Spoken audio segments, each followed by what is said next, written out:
Sir नमस्कार। नमस्कार साहब। क्या नाम है आपका? मेरा नाम शंकर दास हल्द्वानी, जिला नैनीताल, उत्तराखंड। सर संत रामपाल जी महाराज से कब जुड़े आप?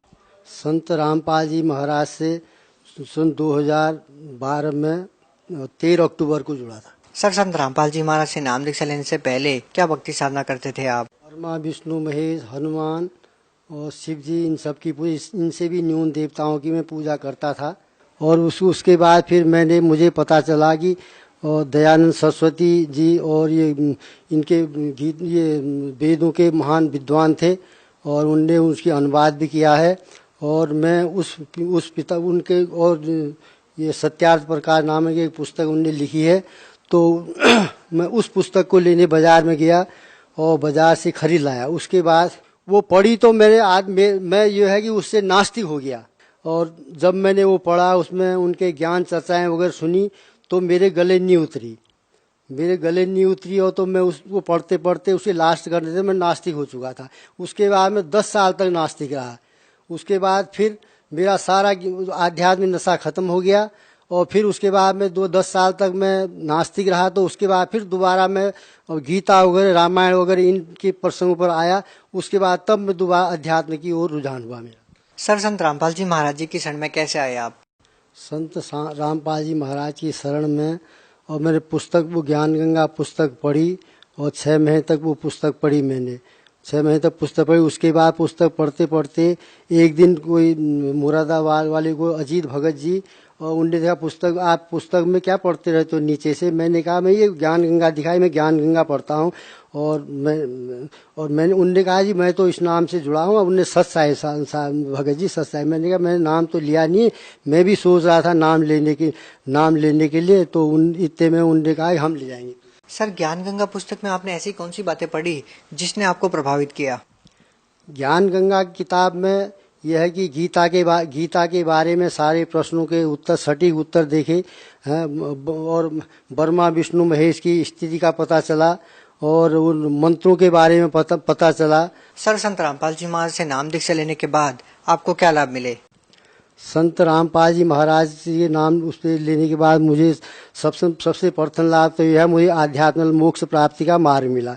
उसके बाद एक दिन मैं दुकान में जा रहा था, किनारे जा रहा था, एक मारुति कार वाले ने मेरे पीछे टक्कर मारी। मैं 5 फुट ऊपर उछला, 5 फुट ऊपर उछला, वो उल्टा नीचे लटका। तो एकदम मेरे मुंह से आए परमात्मा की रजा हुई और मैं एकदम खड़ा हुआ और मुझे खरोंच तक नहीं आई, जरा सी यहाँ पर खरोंच आई, यहाँ पर जरा छिल गया। उसके बाद मैं घर गया, मैंने एकदम दंडवत किया तो परमात्मा से मैंने कहा 1 पैसे की दवा नहीं लूंगा। तो मैंने कोई दवा नहीं, एकदम ठीक हुई, एकदम ऐसी किरणें मेरे ऊपर से आई और मैं एकदम सही हो गया। उसके बाद मैं 1 हफ्ते में बिल्कुल क्लियर हो गया। सर जैसा कि संत रामपाल जी महाराज जी के शिष्य बताते हैं कि संत रामपाल जी महाराज से नाम दीक्षा लेने के बाद वो नशा छोड़ देते हैं, सर आपके साथ ऐसा कोई अनुभव हो तो बताइए।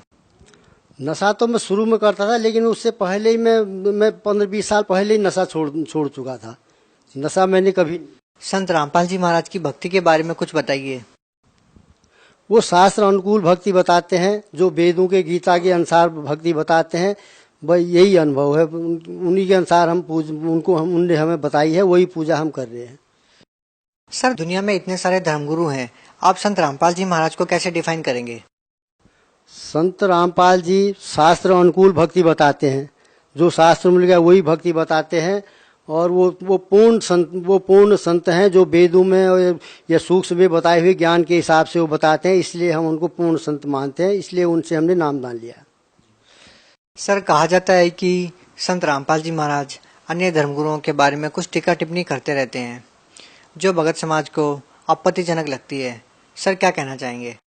टीका टिप्पणी कुछ नहीं करते हैं, जो शास्त्रों के में लिखा है वो सामने किताब रख के वो ज्ञान दिखाते हैं, वही वो बात बताते हैं।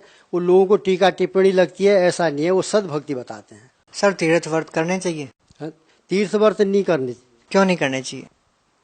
क्यों? तीर्थ व्रत में गीता में मना कर रखा है। गीता अध्याय 6 के 16 व्रत करना मना कर रखा है। अध्याय 9 के 25 में वो श्राद्ध करना मना कर रखा है। इसलिए वो सब शास्त्रों के अनुसार भक्ति बताते हैं। सर, संत रामपाल जी महाराज जी जेल में हैं। आपको क्या लगता है क्यों है वो जेल में? वो जेल में हमें लगता है वो जेल में नहीं है, जेल में तो हम हैं। बड़ी आरोप लगे हैं संत रामपाल जी महाराज के ऊपर, उनके बारे में क्या कहना चाहेंगे? वो कोई नहीं, उनके उनके ऊपर साजिश रची हुई है। कोई आरोप वो झूठे आरोप हैं वो। क्यों रची गई ये साजिश? क्योंकि सदभक्ति बताते हैं और इन संतों के बारे में सच सच बताते हैं। इनकी दुकानें बंद हो रही हैं, इसलिए उनको ऐसा लगता है। सर, आपको क्या लगता है कि संत रामपाल जी महाराज जो ज्ञान बताते हैं, क्या भगत समाज जल्दी ही समझ पाएगा? आप लोगों के क्या प्रयास हैं? क्यों नहीं समझ पाएगा? वो तो परमात्मा का ज्ञान है। जब जब आएगा विश्व विसा न रहेगा ईसा न रहेगा मूसा। वो तो परमात्मा के अपने विधान के हिसाब से सब ज्ञान चल ही रहा है। आगे को सब नाम लेंगे विश्व में एक बार। धीरे धीरे सब ज्ञान का प्रचार चल रहा है। ज्ञान गंगा बट रही है, घर घर ज्ञान गंगा बट रही है। बहुत प्रचार चल रहा है। सर, आखिर संत रामपाल जी महाराज ने समाज सुधार के क्या क्या कार्य किए हैं? आखिर उनका समाज सुधार में क्या योगदान है? सुधार में दहेज नहीं लेना है, बीड़ी गुटखा नहीं खाना है, शराब नहीं पीना है। ये दुनिया भर की बुराई है, उनने तो बता रखी है। इसलिए किसी को नहीं करनी चाहिए और इसलिए समाज सुधार का कार्य वो कर रहे हैं। सर, अब भगत समाज को क्या संदेश देना चाहेंगे? भगत समाज को क्या संदेश देंगे हम कि आप सद्भक्ति करें। जो वेदों के अनुसार परमात्मा गुरु जी वो ज्ञान बताते हैं, वो ज्ञान गंगा पढ़ो और अपना उद्धार करो, नाम दान लो। जी, बहुत बहुत धन्यवाद। सच है।